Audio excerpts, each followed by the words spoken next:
Mister Olympia 2022 अभी तक का सबसे स्टैग लाइनअप माना जा रहा है। मैं खुद 2015 से ओलंपिया क्लोजली फॉलो कर रहा हूँ और मुझे नहीं याद है कि कभी 10 और 12 लोग ऐसे होंगे जो टॉप 6 के अंदर आने का दम रखते होंगे। But how this all came to be, चलिए शुरू से शुरू करते हैं। शॉन रोडन के बैन के बाद 2019 में मिस्टर ओलंपिया की टाइटल वेकेंट हो गई थी एंड उस साल बड़ी ही कन्विंसिंग विन ली ब्रैंडन करी ने।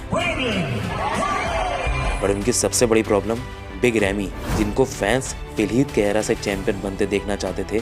2019 का मिस्टर ओलंपिया स्किप करने के बाद रैमी अपनी लाइफ के बेस्ट शेप लेके आए 2020 में और काफ़ी सालों के बाद हमने फर्स्ट और सेकंड प्लेस में एक ह्यूज डिस्पैरिटी देखी। रैमी की रेन की शुरुआत हुई।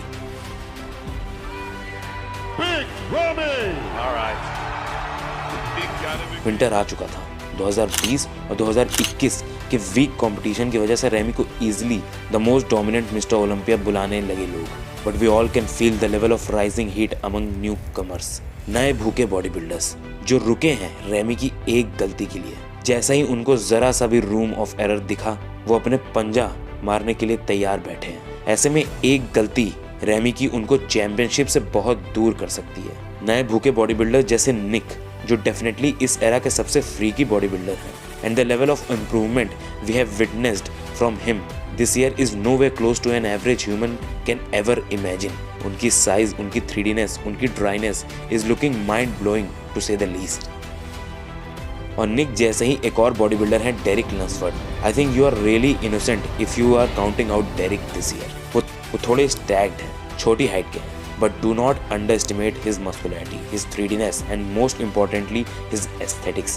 Dude is a powerhouse in every aspect of bodybuilding and not to mention उनकी one of the best back रहेगी उस लाइनअप में। and आपने वो फ्रेज तो सुना ही होगा, shows are won from the back. Another newcomer who has placed 4th last year, जिनका one of the best flow माना जाता है among mass monsters is Hunter Labrada.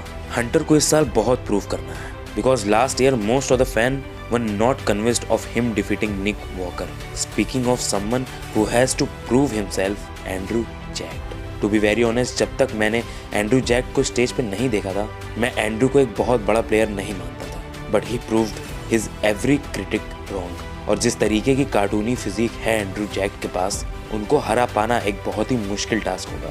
But जो बॉडी बिल्डर हम लोग को एक्चुअली में बहुत ज़्यादा सरप्राइज या डिसपॉइंट करने का दम रखता है, वो है Michael Krizo, the most dominant champion of IFBB pro elite. इस साल बहुत मज़ा आएगा ये देखने में कि कौन सा बॉडी बिल्डर किसको कितना पुश करेगा और कौन रैमी के सबसे करीब पहुंचेगा।